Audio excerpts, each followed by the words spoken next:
Salut à tous, bienvenue dans ce nouvel épisode, dernier épisode de la série sur la construction de mon biplan, qui, vous allez le voir, a trouvé un petit nom. Effectivement, il s'appelle Attila.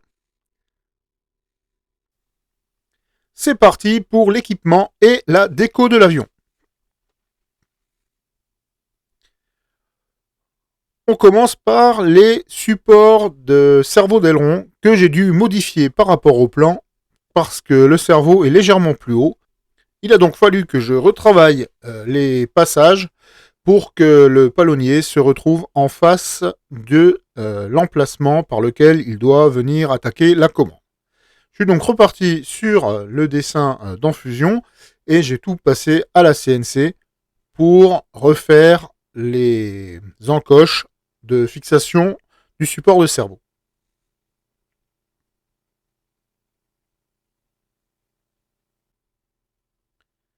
C'est donc parti pour une petite séance d'usinage où je ne refais que les fentes. Je me suis servi comme point de référence des trous de fixation. Et ensuite, je remonte le support en vérifiant bien que mon cerveau passe bien ce coup-ci au bon endroit.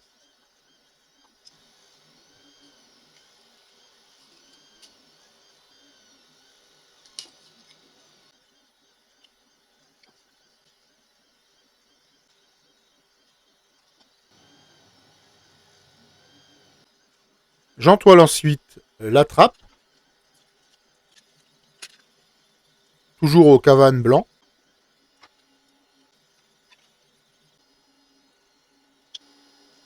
En n'oubliant pas la fente.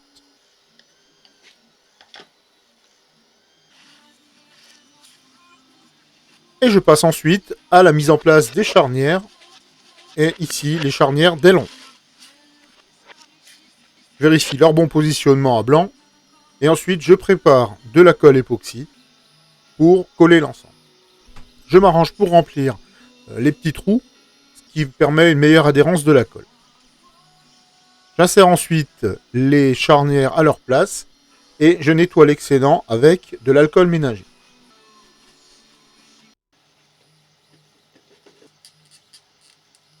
Je viens ensuite bouger les charnières pour que la colle n'adhère pas trop et je repasse ensuite un coup d'alcool ménager pour enlever le surplus de colle.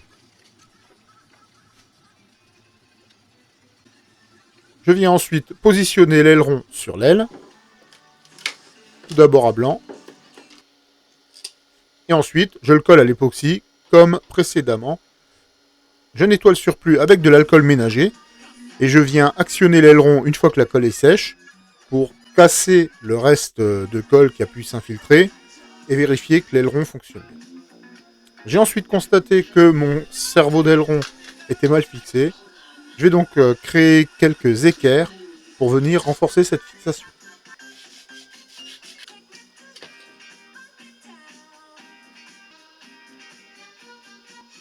Ces équerres sont collées simplement à la cyano avec de l'accélérateur.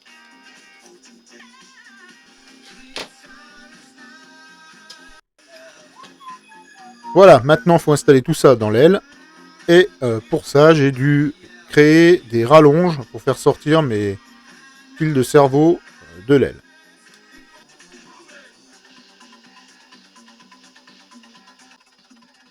Les fils sont coupés et torsadés entre eux pour une meilleure tenue, puis soudés.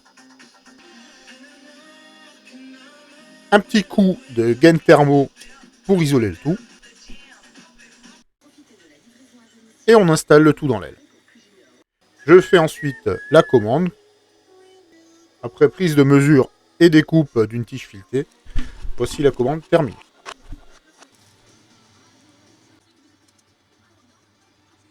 Pour assurer le serrage, un petit coup d'époxy pour coller une des deux chapes. Et ensuite, on peut insérer le fil de cerveau et sa rallonge en s'aidant d'une corde à piano pour guider le fil à travers l'aile. Et on passe ensuite aux empennages. Même procédé que tout à l'heure, avec encollage des charnières et mise en place de la gouverne sur le stabilisateur.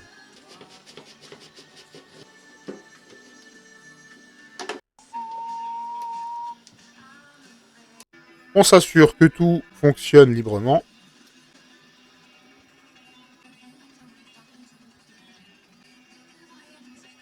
On enlève les excès de colle. On s'assure que tout fonctionne une fois que c'est sec.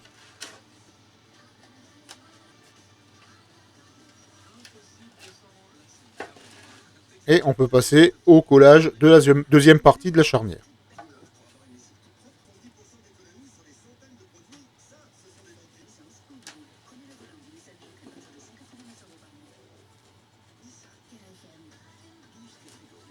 On essuie soigneusement l'excédent de colle avec de l'alcool à 90.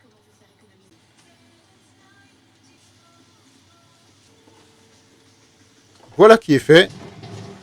Il n'y a plus qu'à attendre le séchage complet de la colle.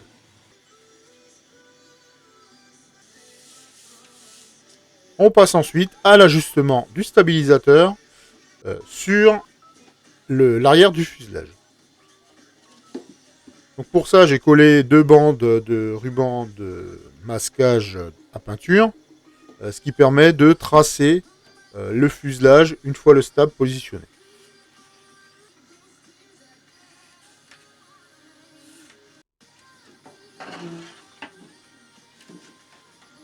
Je vérifie le positionnement.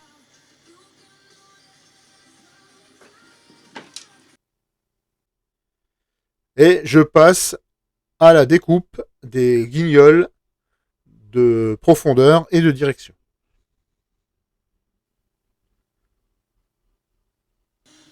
Ils sont réalisés à la CNC dans de la plaque utilisée pour les circuits imprimés en électronique. J'enlève ensuite la partie cuivre sur les parties qui devront être collées.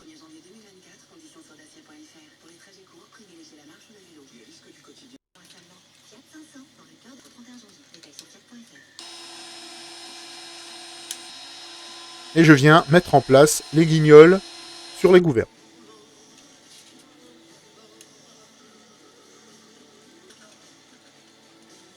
Je découpe ensuite l'entoilage à ces emplacements pour assurer un meilleur collage.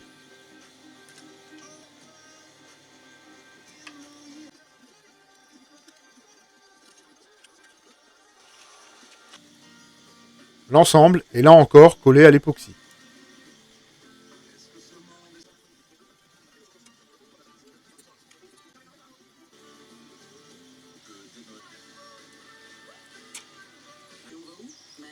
Voilà qui est fait. J'enlève ensuite le surplus d'entoilage à l'emplacement du stabilisateur sur le fuselage. Je vérifie les alignements. Là encore, j'enlève l'entoilage aux endroits qui recevront de la colle. Et je colle l'ensemble à l'époxy en m'assurant bien de l'alignement du stabilisateur.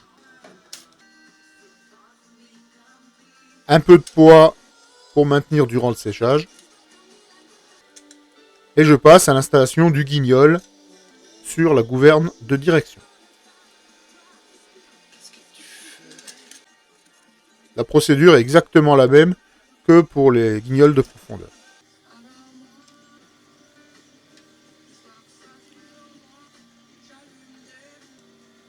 Une pince à linge pour tenir pendant le séchage. Et une fois que l'ensemble est sec, je passe à l'installation des commandes dans le fuselage. On vérifie que tout fonctionne bien. Et on peut passer au soudage de la chape côté cerveau.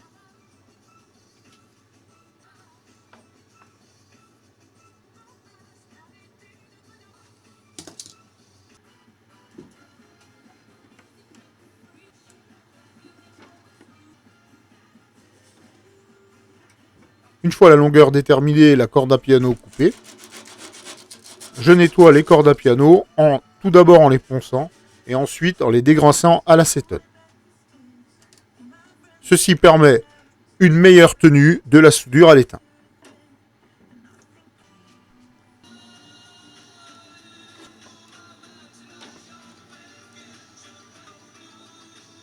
Une fois le tout soudé, je mets en position les guignols sur les palonniers de cerveau et je vérifie que tout fonctionne bien. Et on passe ensuite à l'installation du moteur. Le moteur est installé sur des colonnettes qui sont elles-mêmes maintenues par des tiges filetées que j'ai coupées à la bonne dimension. Ces colonnettes reçoivent ensuite des écrous nil stop, donc des écrous freinés, ce qui évite qu'ils se desserrent avec les vibrations. Je passe ensuite à l'installation du capot et tout d'abord au découpage du passage du moteur à travers celui-ci.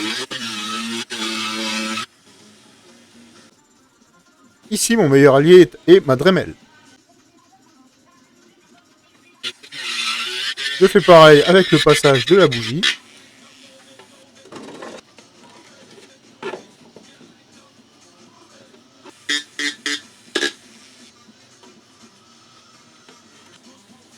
Du passage du capteur de l'allumage.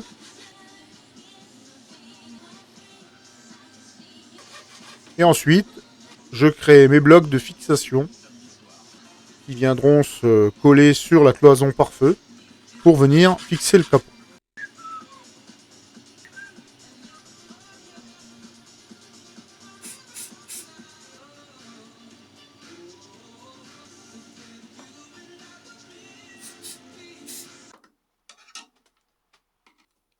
Le tout est collé à la cyano avec de l'accélérateur.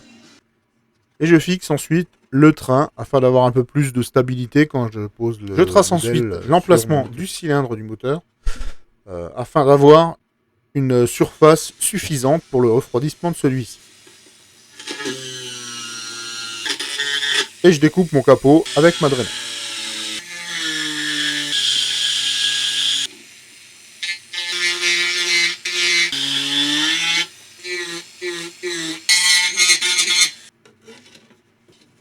Je vérifie le positionnement sur l'avion et je passe à la finition du capot. Parce qu'effectivement, comme vu dans un épisode précédent, j'ai utilisé un moule en deux parties imprimées, et les plans de joint ne sont pas parfaits, donc je finis mes plans de joint avec du mastic de carrosserie. Cette opération va relativement vite et est assez facile à réaliser. Je dégraisse ensuite l'ensemble de la surface avec de l'acétone, parce que, une fois n'est pas coutume, je vais entoiler le capot avec du film thermorétractable, le même film qu'on utilise normalement pour entoiler des ailes ou un fuselage. Le film a été découpé à la bonne dimension et je viens ensuite le coller comme je l'aurais fait sur une pièce en balsa. Alors là, c'était un test et je dois dire que finalement, ça ne se passe pas si mal que ça. Et qu'en prenant son temps, on arrive à un résultat tout à fait correct. De toute manière, mon capot étant en aspect alu brossé, j'aurais eu beaucoup de mal à le faire avec de la peinture.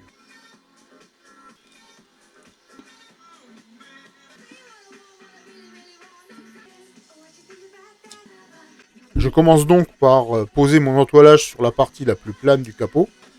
Et ensuite, au fur et à mesure, en tirant bien, je viens plaquer l'ensemble sur les bords arrondis.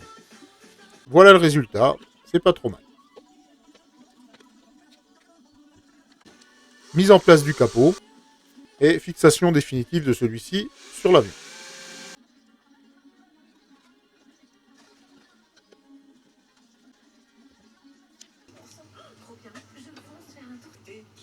Je mets ensuite en place les roues et le train qui sera suspendu. Alors les roues que j'ai installées sont des roues à rayons que j'ai récupérées sur un ancien kit. Pour moi, elles sont un peu petites, donc je pense que je vais dans les prochains temps en fabriquer de nouvelles. J'installe le ressort et je vérifie que l'ensemble est bien suspendu. Je monte ensuite le pot du moteur et je passe à la finition des parties qui ne sont pas entoilées, les parties en bois brut, à savoir les cabanes, les mâts et l'intérieur du cockpit, que je vais recouvrir de l'azur parce que je trouve que l'effet est pas mal. et reproduit bien ce qu'on pourrait trouver sur un avion de la Première Guerre mondiale. J'ai utilisé de la lasure qu'on trouve au rayon bricolage de toutes les grandes surfaces de bricolage dignes de ce nom. J'ai ensuite réalisé une béquille pour positionner à l'arrière de l'avion.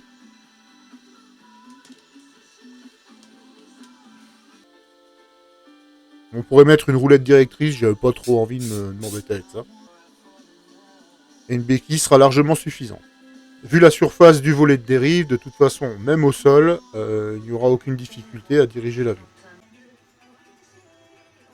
J'ai retiré le capot pour finir l'installation du moteur par l'installation de l'allumage.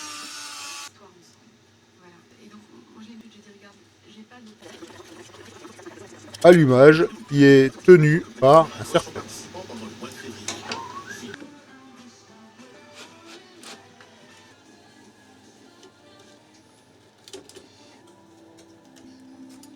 J'ai ensuite réalisé un support pour mon réservoir.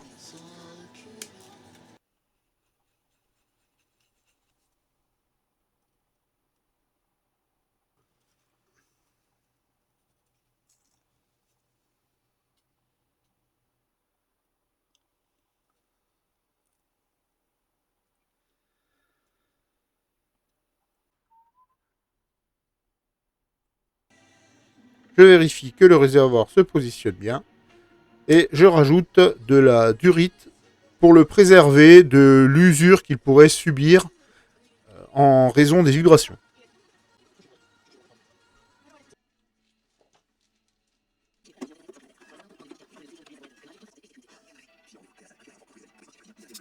Je pointe le support de réservoir en place avant de le fixer avec des vis.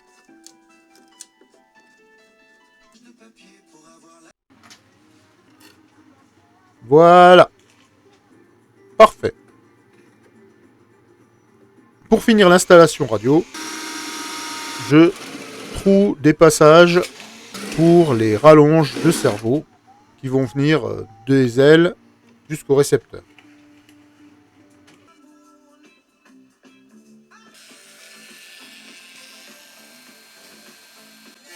Et je mets l'interrupteur en place sur le tableau de bord.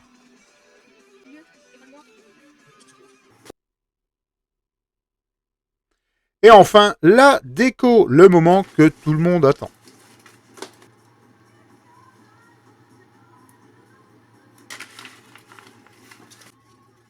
Comme j'ai la chance d'avoir une découpeuse de vinyle, j'ai réalisé la déco avec cette machine, dans du vinyle publicitaire.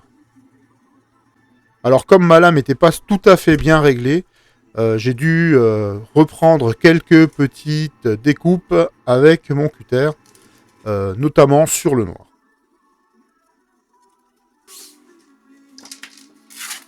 Voilà, la planche de déco est terminée.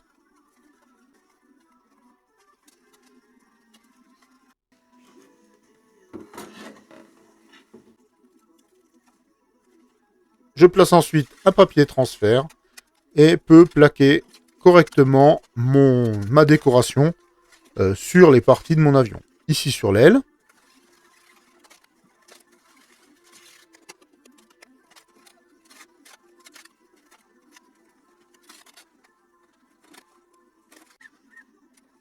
Et sur la dérive.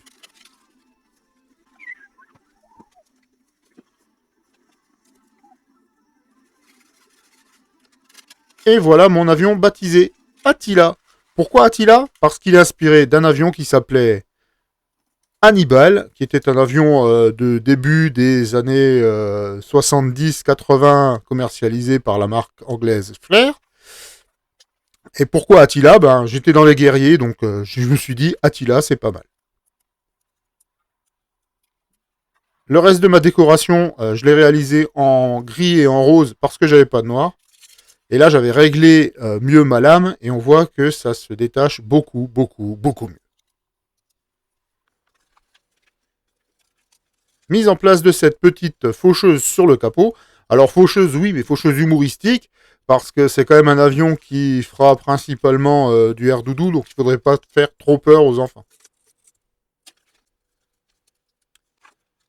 Alors le gris ne se voit pas trop, gris sur gris, c'est pas terrible. Du coup, je me suis dit, pourquoi ne pas repasser une deuxième couche avec du rose, qui donnera un peu de relief. J'ai rajouté tout d'abord des yeux rouges. Et ensuite, j'ai rajouté des autocollants roses, reprenant exactement le même motif, mais légèrement décalé pour donner un peu de relief. Et je trouve que l'effet est plutôt sympa.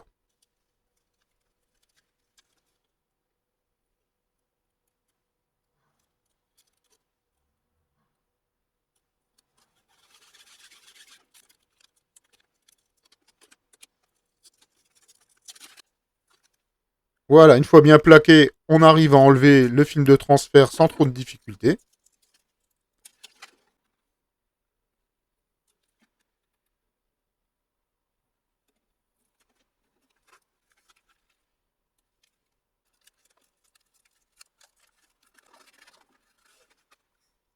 Une petite citation sur Attila.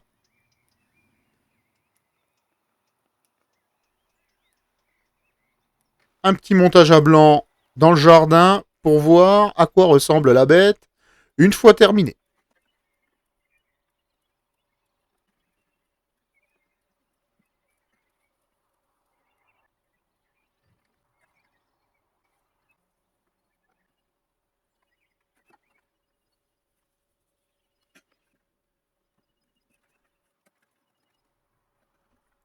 Il m'aura fallu une dizaine de minutes pour monter l'avion dans son intégralité.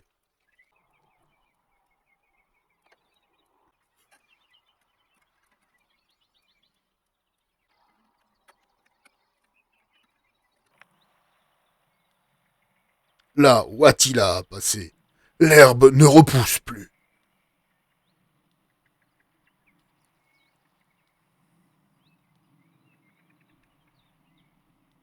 Et voilà le résultat une fois l'avion fini. Dites-moi tout de suite ce que vous en pensez dans les commentaires.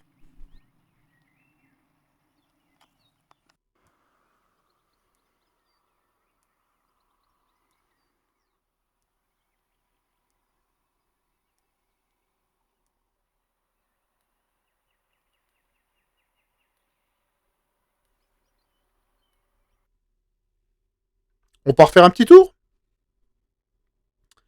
Avant de partir, n'oublie pas de t'abonner pour suivre la suite, donc le premier vol du Attila et l'ensemble de mes prochaines constructions. À bientôt sur Nikan RC.